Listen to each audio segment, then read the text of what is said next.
Okay, so the beginning part of a statistics class, there's a lot of vocabulary and a lot of terminology, but I thought it would be boring to just read definitions to you. So we can't totally avoid it, but I wanted to take a look at some popular ways to display data. So imagine you work for a bank or a hospital or a school district or whatever it may be. There's always somebody behind the scenes crunching numbers, and perhaps they need to display their data. So, for example, I have a friend that works in the emergency room at a hospital and has to associate a number to every wound or every victim that comes in. And, due to the severity of the wound, it gets a certain number. And those numbers get placed in a database, and someone does something with them. So, the question is, let's say we have a data set. How do we display our data? Do we use a bar chart, a pie chart, a histogram, a stem and leaf chart? So that's where we're actually going to begin today.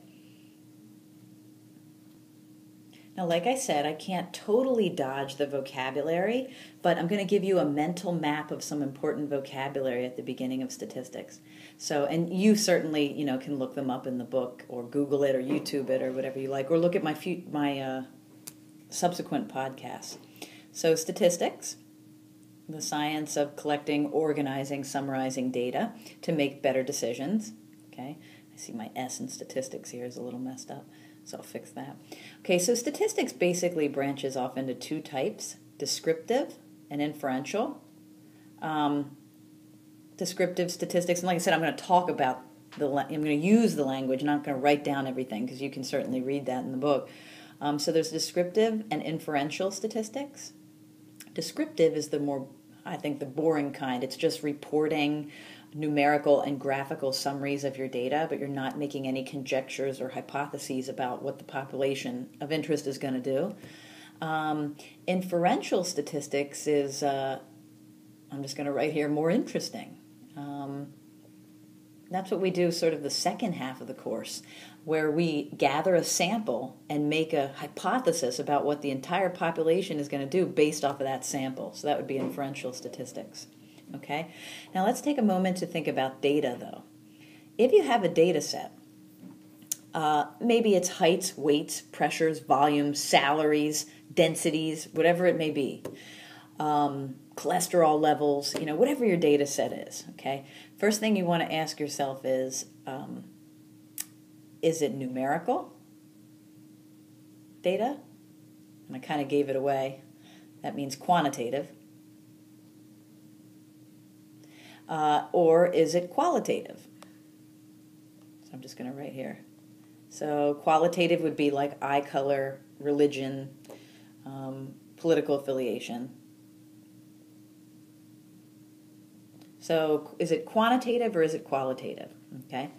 Then stemming from quantitative, you can ask yourself, is it discrete or is it continuous? Kind of ran out of room there to write continuous. But so again, like I said, this mental map, if it is quantitative, is it discrete or is it continuous? So I'll just say a discrete variable is a result of a count, such as number of kids, number of cars, number of bedrooms. A continuous random variable is the result of a measure, such as height, weight, altitude, pressure, volume, something like that. Okay?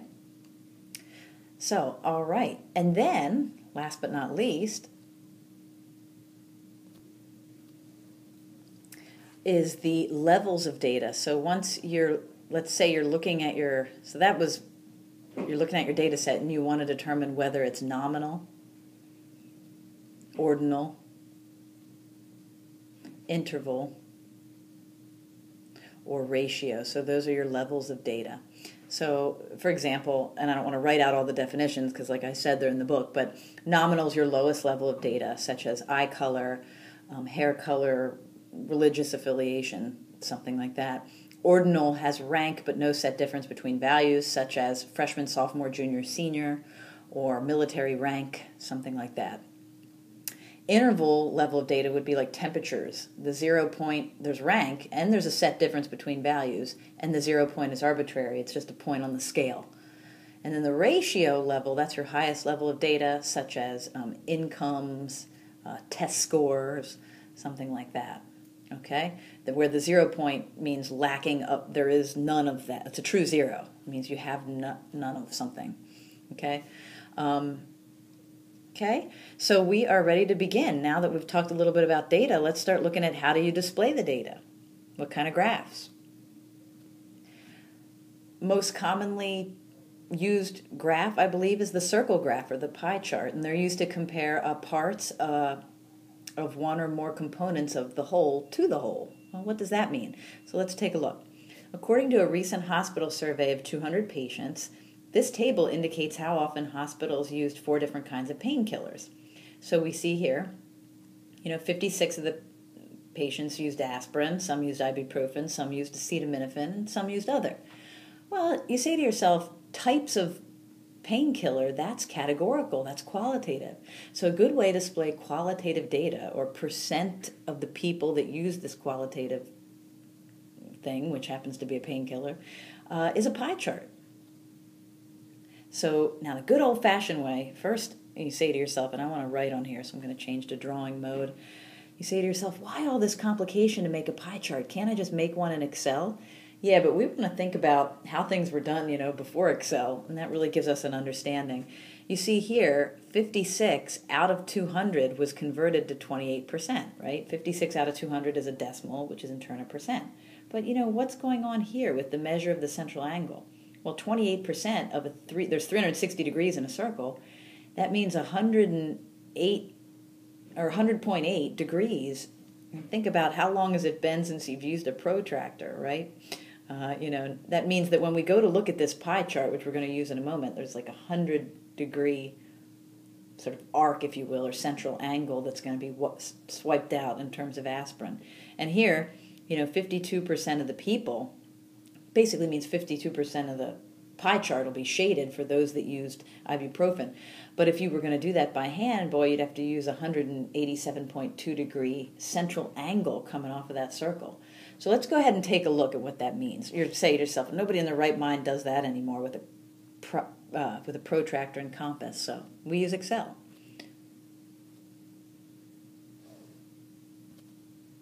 Okay, so here you see, use a protractor. It says here, use a protractor to construct a circle graph and label it properly. Like I said, hardly anybody does that anymore. But you'll notice that, more than 50%, in fact, 52% of the circle is shaded. And, what type of angle that be? Well, you remember a straight line from geometry is 180 degrees, and we can see this looks like slightly more than 180 degrees, and you could say to yourself, well, gee, what's 52% of 360 degrees? And you will see what that comes to be, okay? So now we have a little more understanding, and it gives you a visual display that, hey, 28% of the people, which is a minority, used aspirin, and so most of the people were using ibuprofen. Okay, let's take a look at the next type of graph. Okay, the next graph that we're going to create is a histogram, and you put the observed values on the horizontal scale and the frequencies on the vertical scale. Note to self, horizontal scale is your x-axis, vertical scale is your y-axis. Construct a histogram of the frequency distribution that you see here, number of pets versus frequency. Well now, let me grab my highlighter here.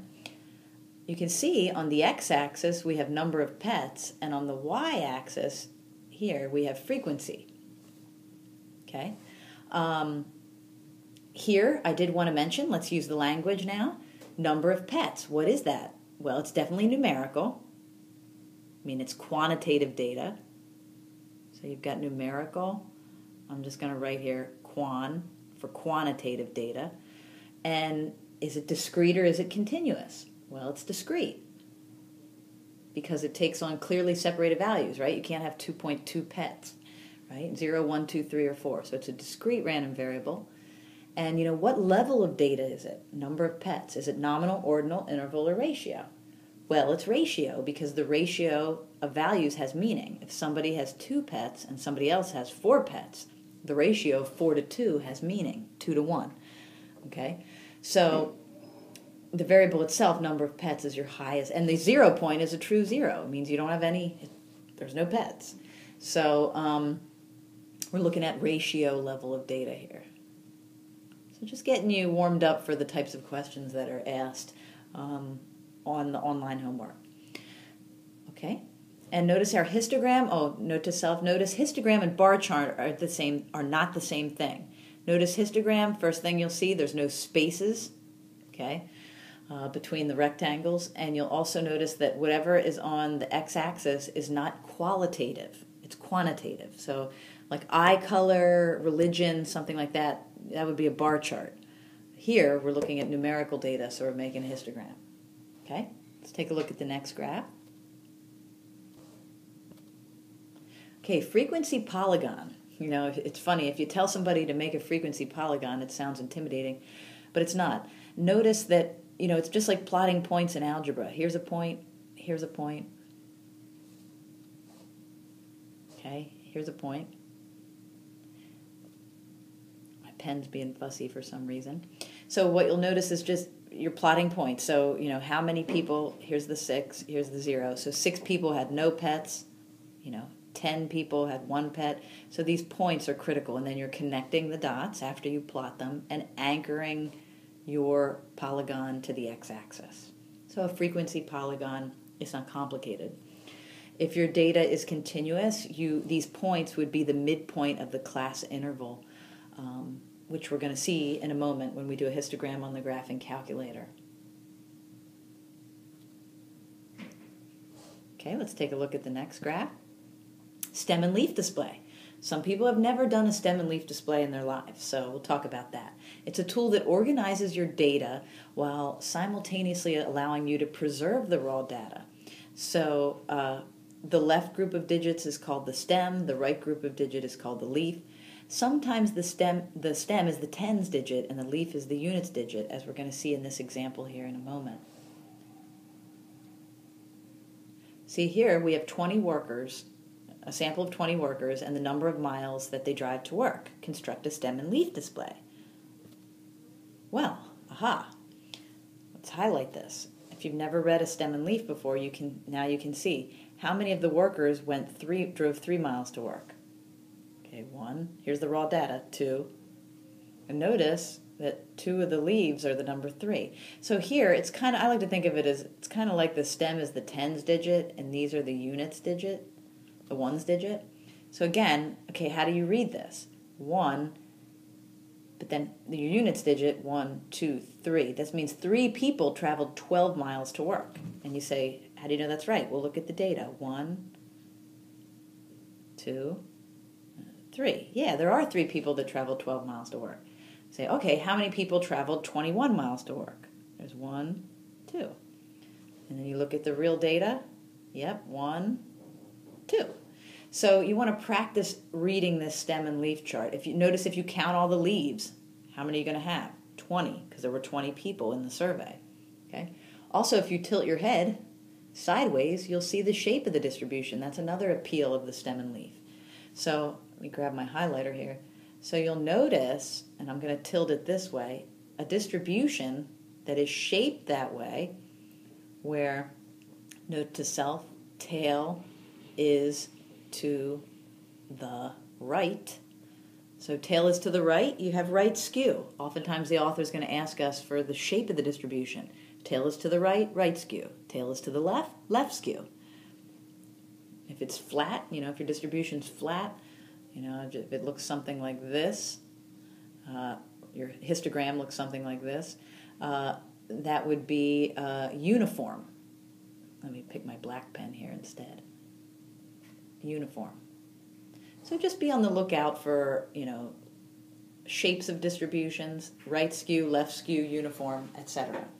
Okay, let's take a look at another graph. Okay, here we have data, marital status versus the year. And we're told to draw a side-by-side relative frequency bar graph of the data. It's like, what does that mean? Well, let's take a look. Sometimes these are called cluster bar charts, relative frequency bar graph or cluster bar chart. Notice that on the y-axis, you're going to have your let me highlight this here. On the y-axis, you have your relative frequency, which is just a fancy word for percent. So you have, what percent of the people. So for example, and by the way, this color code here is wrong. It should be green. It's supposed to match the drawings.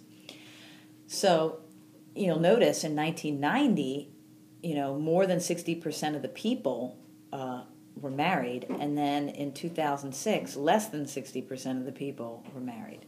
You notice rates of divorce went up in 2006. Okay, so just a cluster bar graph is clustered with regard to marital status here, and just gives you a nice visual display of how to compare the 2 years, 1990 and 2006.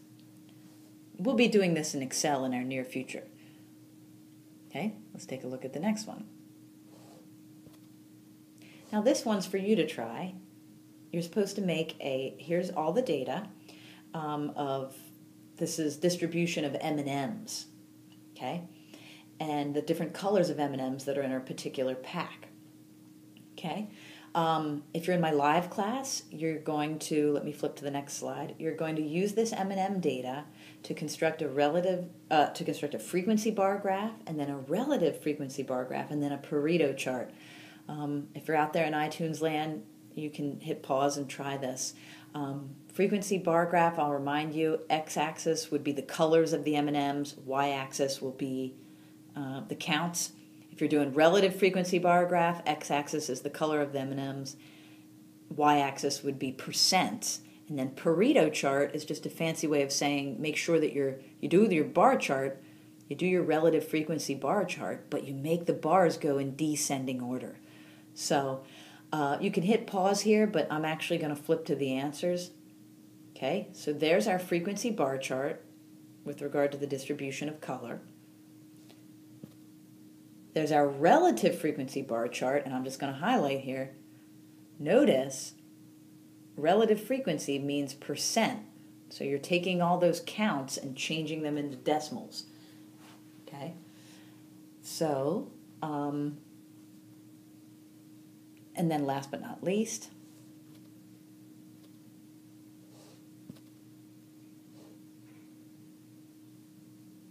Pareto chart. Notice that the Pareto chart, the only thing about that, I'll highlight that, is that notice your bars go in descending order. So Pareto chart, you're basically taking your relative frequency bar chart and just making sure your bars go in descending order. Okay, now I have a challenge problem for you to try. I have all this data here, okay? I want you to kind of take your time, hit pause, put it in your graphing calculator, and we're going to make it says to construct a frequency and relative frequency distribution for these random sample of 45 eruptions of Old Faithful. I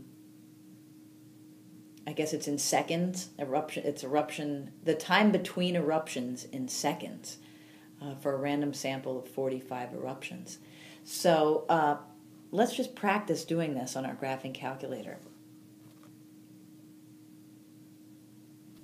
Okay, now what I have done, and I hope you can see this, is I went to, actually let me see if I hit the stat button on the calculator. It says edit, right? Hit enter.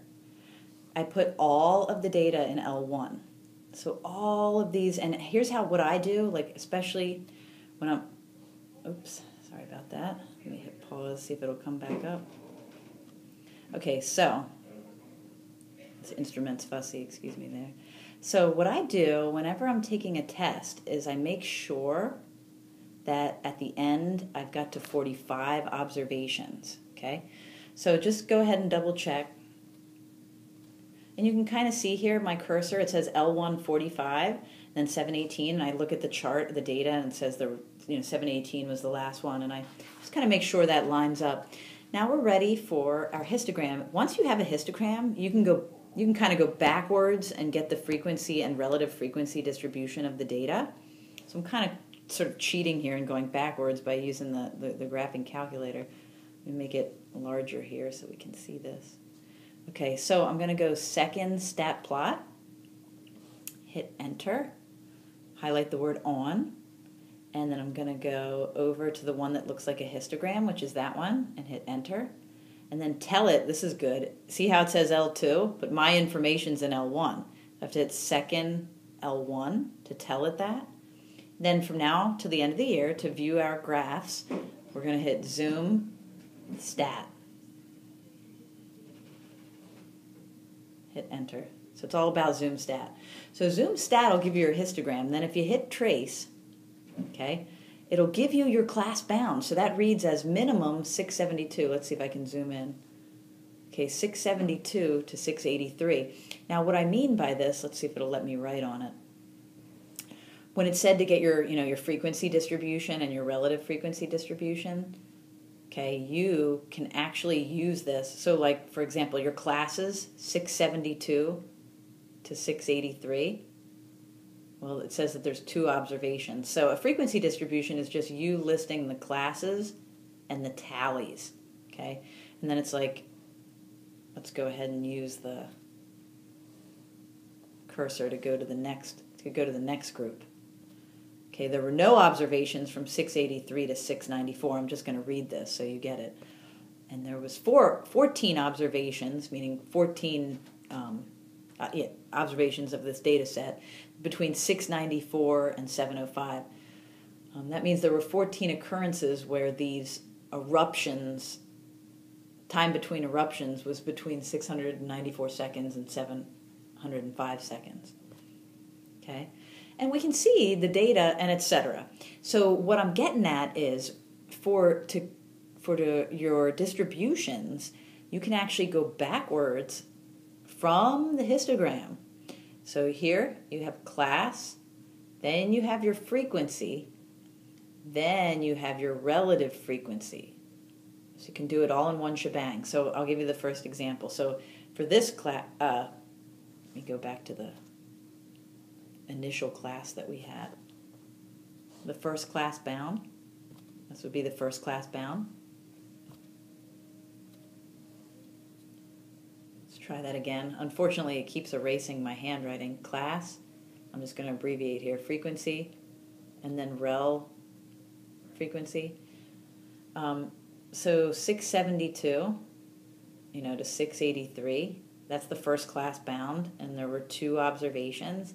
But how many observations were there altogether? There were 45, right? So 2 out of 45 is some kind of decimal, which is in turn some kind of percent. So that's how I'm just showing you how to get the relative frequency. And you would go ahead and do that for the next class bound and the next class bound, and you would continue that in the next class bound all the way through. Okay? Hope that helps. So we'll get plenty of practice with that in future podcasts as well. Good luck.